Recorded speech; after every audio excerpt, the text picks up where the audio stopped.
नमस्कार दोस्तों, आइए जानते राजस्थान की बड़ी खबरें। पहली खबर, राजस्थान के रेजिडेंट डॉक्टर्स फिर से हड़ताल पर। राजस्थान के रेजिडेंट डॉक्टर्स फिर से हड़ताल पर चले गए हैं। इससे पूरे प्रदेश की स्वास्थ्य व्यवस्था फिर से बेपटरी हो गई है। अकेले जयपुर के सवाई मानसिंह SMS हॉस्पिटल में 100 से ज्यादा सर्जरी टालनी पड़ी है। सरकारी हॉस्पिटल के बाहर सड़कों पर मरीज पड़े हुए हैं। उधर SMS हॉस्पिटल के इमरजेंसी डिपार्टमेंट ने कॉलेज प्रिंसिपल को पत्र लिखकर हड़ताल पर जाने वाले PG रेजिडेंट्स का लाइसेंस निरस्त करने की मांग की है। स्टाइपेंड और सुरक्षा व्यवस्था बढ़ाने समेत अन्य मांगों को लेकर रेजिडेंट डॉक्टर्स तीसरे दिन भी हड़ताल पर हैं। इस बार सीनियर डॉक्टर्स ने इस हड़ताल का समर्थन नहीं किया है। रोडवेज बसों में 5 दिन कर सकेंगे फ्री सफर। दिवाली से पहले प्रदेश की भजनलाल सरकार ने राजस्थान के 18 लाख से ज्यादा युवाओं को बड़ी राहत दी है। मुख्यमंत्री भजनलाल शर्मा के निर्देश पर आगामी समान पात्रता परीक्षा में भाग लेने वाले परीक्षार्थियों को अब परीक्षा दिवस के 2 दिन पूर्व एवं 2 दिन बाद तक निःशुल्क यात्रा सुविधा उपलब्ध करवाई जाएगी। यानी समान पात्रता परीक्षा CET के स्टूडेंट्स 5 दिन तक रोडवेज बस में फ्री सफर कर सकेंगे। सरकार ने गृह जिले की बाध्यता खत्म कर दी है। अब स्टूडेंट्स किसी भी शहर या गांव से रोडवेज बसों में फ्री यात्रा कर सकेंगे। अब जयपुर में भी MP UP वाला एक्शन। जयपुर के मंदिर में 10 RSS कार्यकर्ताओं पर चाकू से वार करने के मामले के बाद बुलडोजर एक्शन सामने आया है। पुलिस ने आरोपी पिता पुत्र के घर पर बुलडोजर चला दिया है। पुलिस ने मामले के बारे में जानकारी देते हुए कहा कि एक मंदिर में जागरण प्रसाद वितरण का कार्यक्रम चल रहा था। इसी दौरान पास में रहने वाले पिता पुत्र आए और कुछ देर चाकू से हमला कर दिया। उन्हें देर रात चल रहे कार्यक्रम से परेशानी थी। इस वारदात के बाद अब अवैध अतिक्रमण को हटाने के लिए आरोपी नसीब चौधरी के घर पर बुलडोजर चल रहा है। इस मामले में नसीब और उसका बेटा पहले ही गिरफ्तार हो चुके हैं। बताया जा रहा है कि उन्होंने मंदिर की जमीन पर कब्जा कर 2 कमरों का घर बना लिया था। इसी अवैध अतिक्रमण को हटाने के लिए बुलडोजर एक्शन लिया गया है। बता दें, जयपुर में करनी विहार इलाके के एक मंदिर में खीर वितरण कार्यक्रम के दौरान कुछ लोगों के हमले में RSS से जुड़े 10 लोग घायल हो गए थे। जयपुर डिस्कॉम पर नया अपडेट। जयपुर डिस्कॉम की स्पॉट बिलिंग व्यवस्था, जिसे 4 साल पहले राजस्व बढ़ाने के उद्देश्य से शुरू की गई थी, सेवा प्रदाता कंपनी की लापरवाही के चलते बेपटरी हो रही है। मीटर रीडरों को दिए गए 4 साल पुराने मोबाइल और प्रिंटर तकनीकी समस्याओं का सामना कर रहे हैं। प्रिंटर की बैटरी इतनी जल्दी खत्म हो रही है कि 30 बिल से ज्यादा प्रिंट करना संभव नहीं हो पा रहा। इस स्थिति में शहर के 600 से ज्यादा मीटर रीडरों को हर दिन 200 ऑन स्पॉट बिल जारी करने का निर्देश दिया गया है, जिससे काम में बाधाएं आ रही हैं और वे कार्रवाई के डर से दबाव में हैं।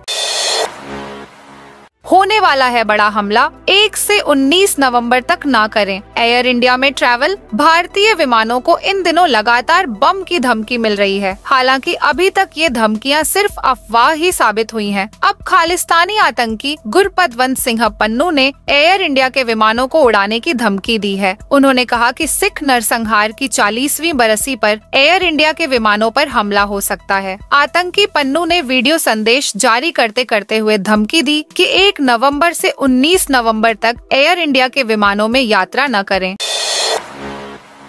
राजस्थान में विधानसभा की 7 सीटों पर उपचुनाव 13 नवंबर को होगा। इस बीच बीजेपी ने 6 विधानसभा सीटों पर प्रत्याशियों के नाम की घोषणा कर दी है। दौसा विधानसभा सीट पर किरोड़ीलाल मीणा के भाई जनमोहन मीणा को टिकट मिल ही गया। ये वही जगमोहन मीणा है जिनको पार्टी ने पहले भी टिकट देने से मना कर दिया था। परिणाम किरोड़ीलाल मीणा के इस्तीफे के रूप में सामने आया, जो आज तक स्वीकार नहीं हुआ।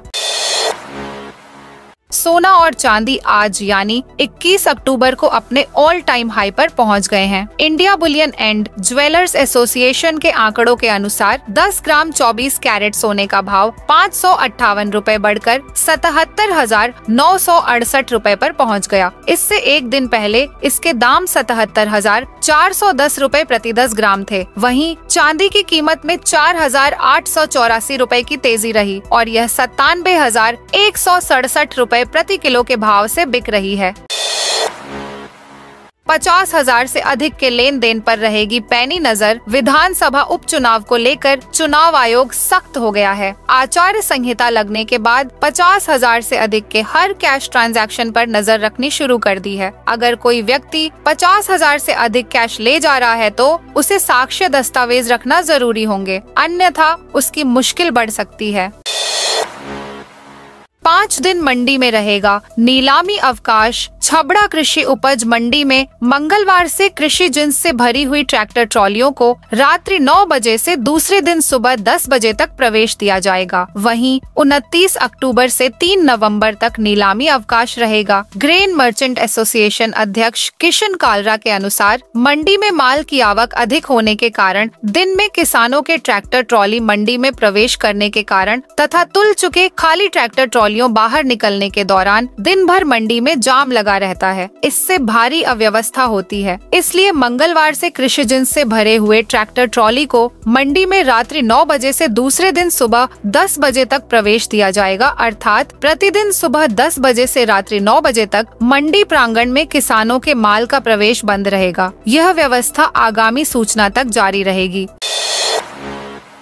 रिकॉर्डतोड़ बारिश से बढ़ेगा रबी की फसल बुवाई का क्षेत्रफल। टोंक जिले में इस साल हुई रिकॉर्डतोड़ बारिश से रबी की फसल की बुवाई भी ज्यादा होगी। इस साल कृषि विभाग ने प्रस्तावित रबी फसल की बुवाई का टारगेट 4,27,645 हेक्टेयर रखा है। यह गत साल के मुकाबले करीब 3,000 हेक्टेयर ज्यादा है। इसमें भी इस बार सिंचाई के पानी की उपलब्धता पर्याप्त होने से किसान सरसों और गेहूं की बुवाई ज्यादा करेंगे।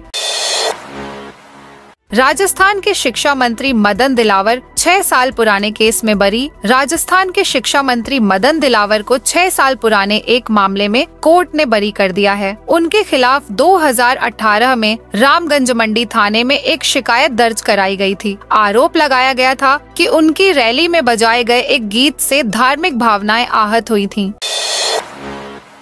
राजस्थान में डेंगू से 3 दिन में 2 मौतें। राजस्थान में अब तक 8,000 से भी ज्यादा डेंगू के पॉजिटिव केस सामने आ चुके हैं। वहीं मौत का आंकड़ा भी थमने का नाम नहीं ले रहा है। हाल में 3 दिन में डेंगू से 2 मौत हो चुकी है। कुल मिलाकर 1.5 महीने में 8 से भी ज्यादा लोग दम तोड़ चुके हैं, जिसमें डॉक्टर, RAS अफसर, नर्सिंग की छात्रा, बिजनेसमैन, पूर्व प्रधान तक शामिल है। हॉस्पिटल में लगातार मौसमी बीमारियों के मरीज बढ़ रहे हैं। डेंगू पॉजिटिव केसों की बात करें तो जयपुर में सबसे ज्यादा 1015 केस है। इसके बाद बीकानेर, अजमेर, बाड़मेर है। हालात अब खतरनाक हो चुके हैं। DAP किल्लत के बीच सरकार ने दिए ये विकल्प। इस बार पूरे प्रदेश सहित जिले में किसान DAP की किल्लत झेल रहे हैं। पूरे प्रदेश में 2.5 अमोनियम फॉस्फेट DAP की सरकारी आपूर्ति नहीं होने से किसान परेशानी में आ गए हैं। हालांकि कृषि विभाग की ओर से DAP के बदले यूरिया सिंगल सुपर फॉस्फेट का उपयोग करने की सलाह दी जा रही है, लेकिन दोनों ही किसानों को वर्तमान में रास नहीं आ रहे हैं। जोधपुर के महात्मा गांधी हॉस्पिटल में 17 अक्टूबर को मरीजों के बीच रील बनाकर डांस करने वाले युवक को सरदारपुरा पुलिस ने गिरफ्तार कर लिया है। युवक द्वारा वीडियो बनाने के बाद शहर में वायरल होने के बाद पुलिस ने इस संबंध में कार्रवाई की है। सरदारपुरा थानाधिकारी दिलीप सिंह ने बताया कि पुलिस ने नागौरी गेट सिंधी साहबजादों का मोहल्ला भील बस्ती निवासी हितेश भील को गिरफ्तार कर लिया। कोटा, जैसलमेर समेत कई जिलों में बदला मौसम। राजस्थान के कुछ हिस्सों में मौसम में अचानक बदलाव हुआ। करौली, कोटा, जैसलमेर समेत कई जिलों में बादल छाने के साथ कुछ जगहों पर बारिश हुई और कुछ जगह ओले गिरे। मौसम में ये बदलाव स्थानीय स्तर पर वेदर सिस्टम बनने से हुआ। मौसम विशेषज्ञों ने बताया कि आज भी मौसम बदलेगा और आसमान में बादल छाए रहेंगे। कुछ जगहों पर हल्की बारिश भी हो सकती है। कचहरी रोड नाले पर किया गया अतिक्रमण हटाया। अजमेर के कचहरी रोड नाले पर किया गया अतिक्रमण हटाने की कार्रवाई की गई। नगर निगम की ओर से इसके लिए पूर्व में ही नोटिस दिए जा चुके थे। कार्रवाई के दौरान पुलिस के भारी जाब्ते के साथ नगर निगम के अफसर व टीम मौजूद रही। गांधी भवन से बंगाली गली तक टिन शेड व बरामदे सहित अन्य निर्माण हटाने की यह कार्रवाई की गई। 2 घरों के ताले टूटे, 50 लाख का सामान चोरी। झुंझुनू शहर की केके कॉलोनी में चोरों ने देर रात 2 घरों में ताले तोड़कर नकदी, गहने सहित करीब 50 लाख रुपए का सामान पार कर दिया। दोनों घर पास पास हैं। दोनों घर के सदस्य किसी काम से बाहर गए हुए थे। चोरी की सूचना पर सोमवार सुबह पुलिस भी मौके पर पहुंची। दोनों घरों को मौका मुआयना किया। पहले मामले में केके कॉलोनी निवासी हिसामुद्दीन फारूकी ने पुलिस को बताया कि रविवार को जयपुर में उनके रिश्तेदारी में कार्यक्रम था। परिवार के लोग सभी जयू पर गए थे।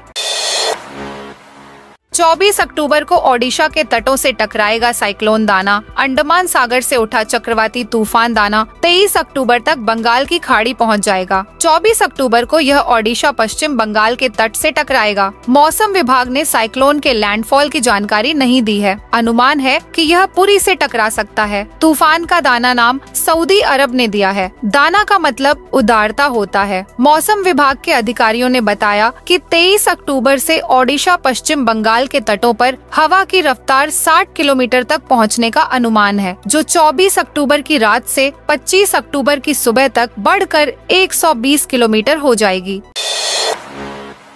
बिजली घरों के बाद अब सोलर प्लांट में चोरी। फलोदी जिले के नोक थाना क्षेत्र में सोलर प्लांट से चोरी का मामला सामने आया। चोर सोलर प्लांट के कीमती उपकरण चुराकर ले गए। कंपनी प्रतिनिधि ने थाने में रिपोर्ट दी है। बता दें कि फलोदी जिले में आए दिन सोलर प्लांट बिजली घरों से चोरी की वारदात सामने आ रही है।